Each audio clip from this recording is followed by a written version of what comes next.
But it ain't no secret if everybody's talking about it. You know, and everybody talks about the Skull and Bones, A, B, C, and D, because that's old news.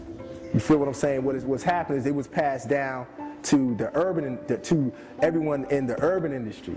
So now you have a rapper who will get turned out by a high-ranking label exec because, well, what you gonna do? I mean, if I want to be a rapper and I walk in and the label exec tells me that this is what I need to do for him because, hey, he put my album on when I really wasn't that talented.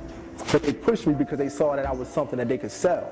So when you bring me in a room and there's my favorite rapper right there who's in the same room, so that must mean he must have committed the same gay act as I did. So at the end of the day, depending on where your level is within yourself, you'll go do it. And it's easy for those of us to sit back and say we wouldn't do it. But the majority of us, and I know it's going to be kind of harsh, but the majority of us will never fulfill our dreams. So we'll never be in a position to say what we would or would not do. You ask me if I desire considerable honor and riches. Certainly, but not from you. I put my consideration in the respect of my fellow citizens. My honor is in their love, and my fortune in their disinterested fidelity. This paltry idea of personal advantages, which you hold out to me, does it not give rise to the hope you entertain that I might be induced to betray the very cause I've embraced? It's a quote by Toussaint Louverture.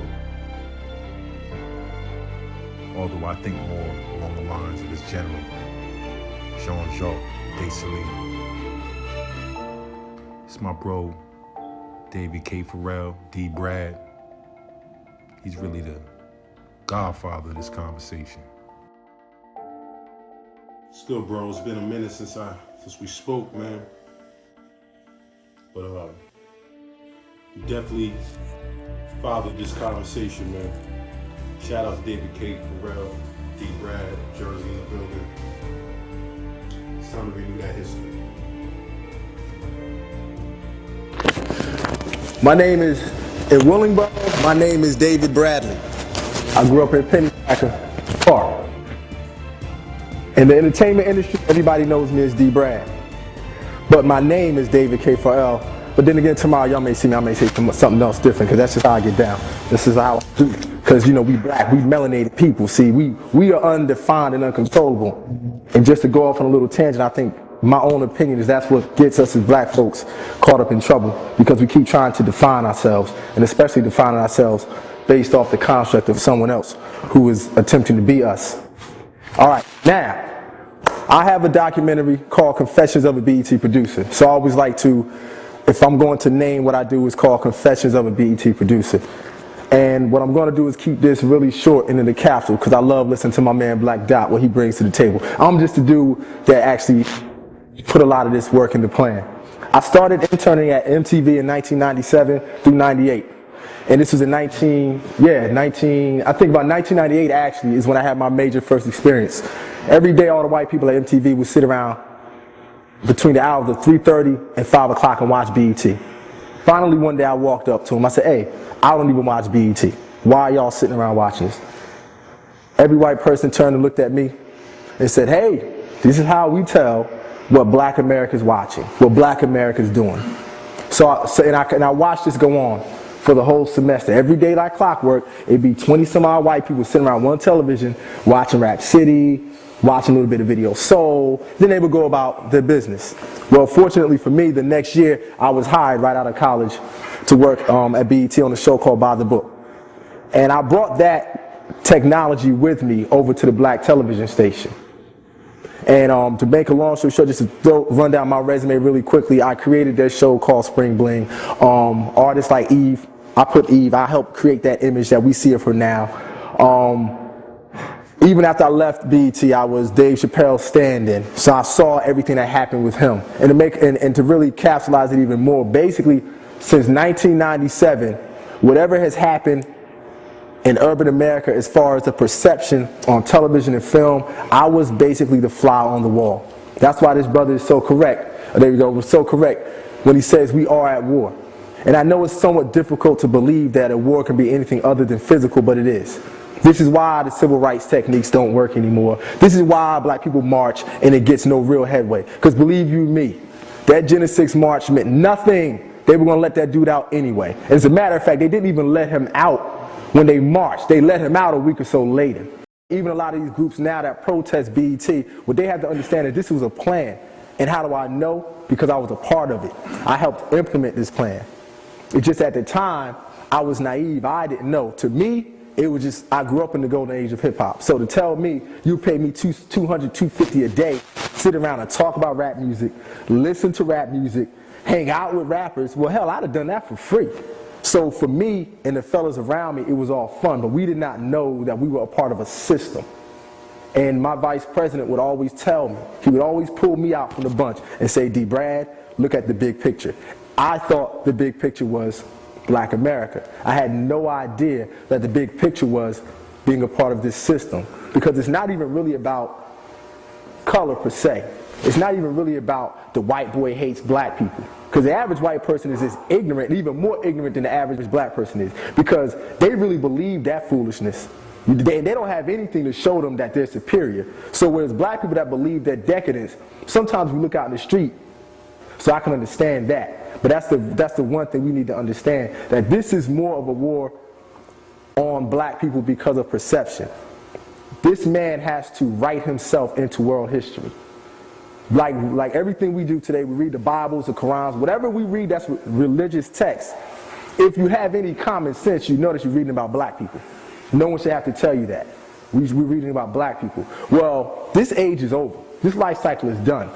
And when the new one starts, what has to happen is he has to write himself into the history of the world. And how he does it is visually. See, our parents, our ancestors wrote in walls and wrote in stone.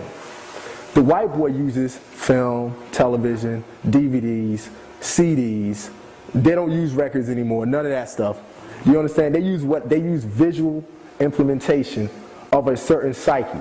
So when you wonder why you see so many young black gay males today, it's because it's literally sorcery that's done.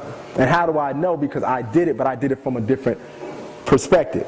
When I first put Eve on television, it took her out of the Rough Riders jersey and all the rough tomboyish attire. I made everyone think that she was talented. I made the viewing public think Eve was viable.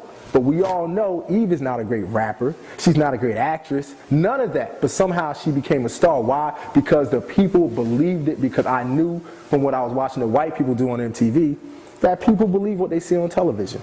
There's even a commercial on right now that they basically tell you the trickery that goes on. And my man is what's the film? Semi-Pro. Will Ferrell. Listen to his deodorant commercial and what he says. This is what is done in television and film. He tells you that something about 300 sweat glands or pores. He said, I don't know if that's the actual fact. But then 30 seconds later, he tells you, but use this deodorant and you'll close all the 300 pores, and that's a fact. You understand? And I've watched. A lot of black folks also don't want to believe that yes, there is a room of people that sit and conspire. And then once again, how do I know? Because I was sitting in the room half the time. And some of the stuff that I would hear these black folks say would blow my mind. Yes, I have heard BET executives say that the BET audience is not that intelligent. Right in my face. Intelligent. Right in my face. One of the glaring examples I use is that there's a brother named Cousin Jeff. He's the resident conscious black man on BET. He did a week-long series on the word nigga and how it was just derogatory, ABC and D. I happened to watch, and I cannot recall the brother's name, and I love giving him credit. It was a documentary called Africans in Asia. Do you know the brother's name? Eugene Adams. Eugene Adams. I think everybody black should watch Africans in Asia. I stepped to this brother. I'm like, yo, I'm like a born-again Christian. Yo, Jeff, I got the black people that really, niggas don't really mean ignorance, this, that, and the other. Jeff looked me up and down. He said, D. Brad, I know that. I said, well, dog, you just did a whole series about the word meaning ignorant. He said, yeah, but black America's not ready for that yet. You understand? What happens in television and film that we all rely on so much is that those in power know that if they attack our 5 senses, our 5 carnal senses, and which basically all lead to some form of physical pleasure. We get off work, we tired. So I'm going to turn on reality television, which ain't reality because I worked on the #1 reality show in America for 2 straight years, and I know for a fact that there were plenty of times they said, okay, cut that. Now, when you come up this time, act like you didn't see the car.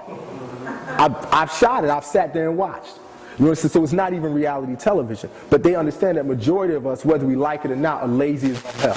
On a spiritual level. We think because we work 3 jobs that, nah, I'm not lazy. But spiritually, psychologically, the masses are lazy. And it ain't just a black thing. It's just that the reason why black America gets it is because we are the beginning and the end. So therefore, we are all that everything encompasses. So a majority of the decadence we see, we had to give the white boy permission to do it. Because they're not even, from the studies that I've done, just being in such an infrastructure like BET, and I still work in the film and television industry, and I have actors that we see on TV every day that are my friends, and I'm in their homes, and I know that they ain't got no money. I've been over rappers' cribs that will go on MTV cribs talking crazy, and I've been in their house like, word, you living a little bit better than me. Because it's all based off perception. Even going back to what the brother talked about with the homosexuality with the rap, here's the kicker. It's not that the rappers are gay. That's not it. That's a misconception. What it is, it's about control. See, that's what makes it, that's why you see so many buffoons nowadays in television and film, doing things that we know are like, wow, Jamie Foxx, you would say that? Wow, Jay-Z, you would actually sit there and do an anti-Semitic commercial? Because they're in a bind, because see, Jay-Z's not gay. I'll use him as an example. He's not gay. But once you reach a certain level within that weapon of mass destruction, you have to give something up. There's something that you're going to give up because you got to be down with that crew. And how do I know? Because it happened to me. That is why I'm standing here talking right now. I reached a certain level in that station. I was the only producer to ever come as a new kid and create a multi-million-dollar revenue generating show. I was the only producer in there that artists would come and be like, oh, I need D. Brad to do my show, or that actually helped create an image for artists. So it reached a certain point where now it's time for them to introduce me to the inner workings of this monster that's created. And that's why nowadays we see people caught up on secret societies, but it ain't no secret if everybody's talking about it. You know, and everybody talks about the Skull and Bones, A, B, C, and D, because that's old news. You feel what I'm saying? What's happening is it was passed down to to everyone in the urban industry.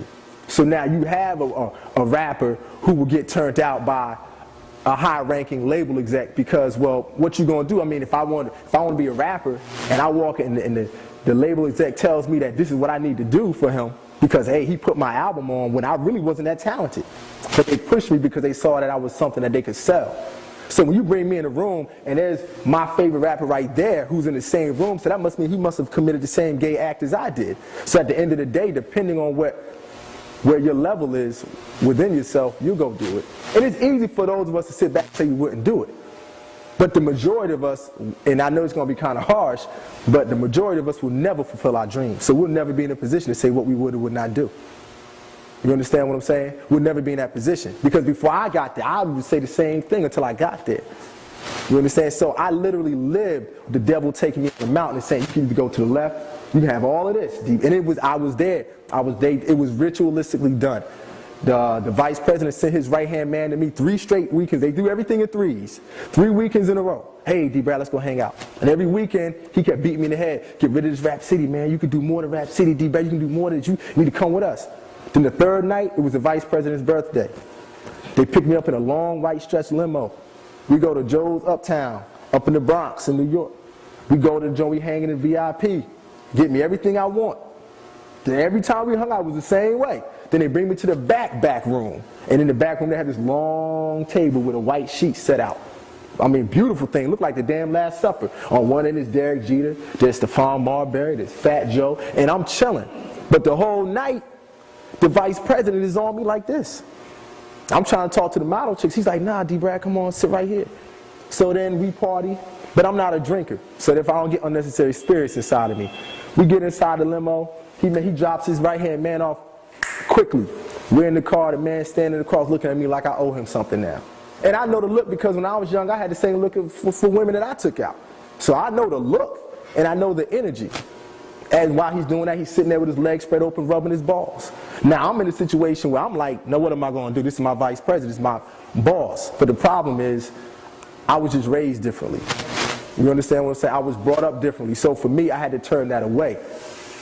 But what the hell that I caught after that, this is why I don't come down on those who buffoon and sell out, because everybody ain't built for this war. Everybody's not built for that. I've been homeless. I've had my name destroyed. You understand? I've had to walk with my head up when I've been dead ass broke. He ain't seen me for like a year because I wasn't coming home when I was broke like that. I was ashamed of myself. I went from being a man to nothing because I would not cross over.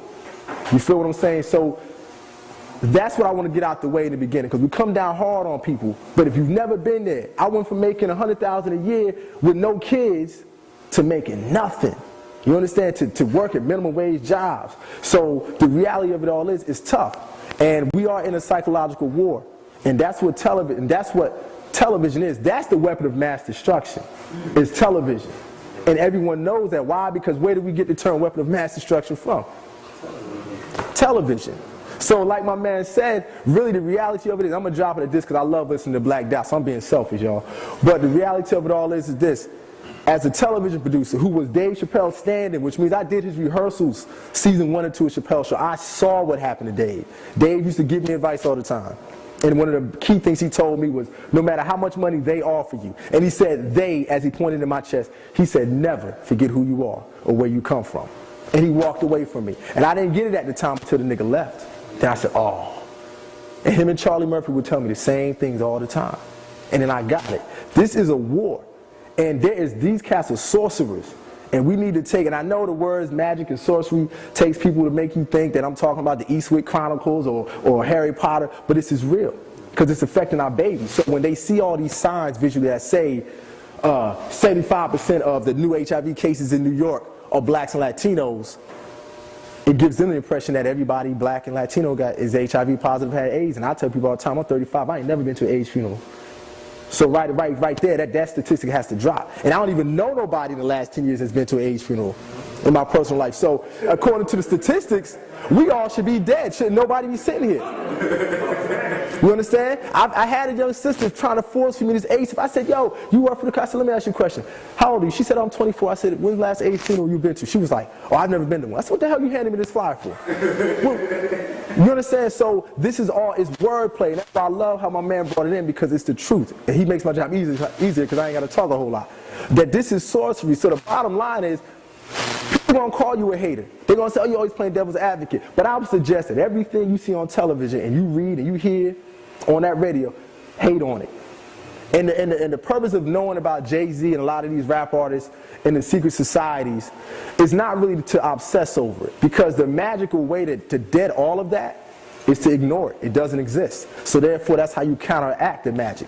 You understand? And then one last point I want to make, that one of the biggest things black folks need to realize too, I think it's past the age to keep looking at the white boy. What's holding black people back is there's a small group of black people in America that have all the money, that have all the power. I don't mean that are rich, I'm talking about that are wealthy. There's a big difference. They have all the money and the power that control everything as far as when it hits the black community. And they're called the Boule. And brother Steve Coakley is where I got a lot of my research from, and as well as my brother Bobby Hemmett and daggone, I forget my man's name who wrote this. And say his name for me again. There we go, my man too. And understand, it ain't just. And now it's going, and a lot of it started, I think it was May 1st, 1904, I think, was the first, what is it called, Psi, whatever, look it up. Sigma, whatever, exactly. And it extended to this day, and I think W.E.B. Du Bois brought a lot on it when he had his talented 10th theory, because he was adamantly against what Marcus Garvey was talking about, when Marcus was like, let's get up out of here and go back to Africa. You know, so what happens is, in this day and age, we have a new kind of Boule. Because even a lot of these Boule members that were in control went to Ivy League schools. Well, I'm going to hit you with this. The CEO of BET and the vice president that I had my running both graduated from Brown University. So that said it all. When I found that, I said, well, damn, no wonder. You understand? And the Boule ain't really just all about those people that have a lot of money, or the educated blacks. Like, in my humble opinion, I say someone like Frank Lucas. Now I'm looking in the camera. Like Frank Lucas, who they made this American Gangster film, is Boule. Why? Because there's a difference between Nicky Barnes and Frank Lucas. Nicky Barnes really actually sold drugs in the context of what we think a drug dealer would do. I go to the house in Miami and I meet with Pablo, or I'm on the corner in the back of some building. Meanwhile, Frank Lucas sat in a building with probably no windows with 3 white boys talking about what they were going to bring into this country. Big difference. And that is what hinders us a lot. So every time Bill Cosby gets up and says something negative about black folks, Boule. Every time Oprah Winfrey says, oh, I'm going to open up a school in South Africa and these kids in Chicago are crazy, Boule. You understand what I'm saying? All of this stuff we need to look into. Politics as well. Barack Obama is damn related to Dick Cheney, which is crazy because I say to black people, they act like, so what? Which is amazing to me. So I'm not really into politics, but I'm into WWE wrestling, which is pretty much the same thing. Batista, Undertaker, you know, Clinton, Barack Obama, it's all the same thing. So the reality of it is that whatever's being given, hate on it. I encourage people in 2008 to hate everything. If I give hate on what I'm saying, hate, be selfish, be angry. People say, oh, don't be angry, don't be mad. Why? I encourage anger. I'm an angry guy sometimes. You understand? And I encourage that because when you get angry, you're going to move on it. When you really get tired of having to go to work 9 to 5 every day, you're going to start to question things. When you really get tired of paying them taxes, you're going to start to be like, why am I paying these taxes? Because really, according to their constitution, all the people that got to pay taxes in this country is a state lawman, a congressman, all that. So it ain't really us. So when we get tired of it, and that's why I encourage people, get angry. I think anger is a wonderful thing. I wake up angry sometimes, but I feel great.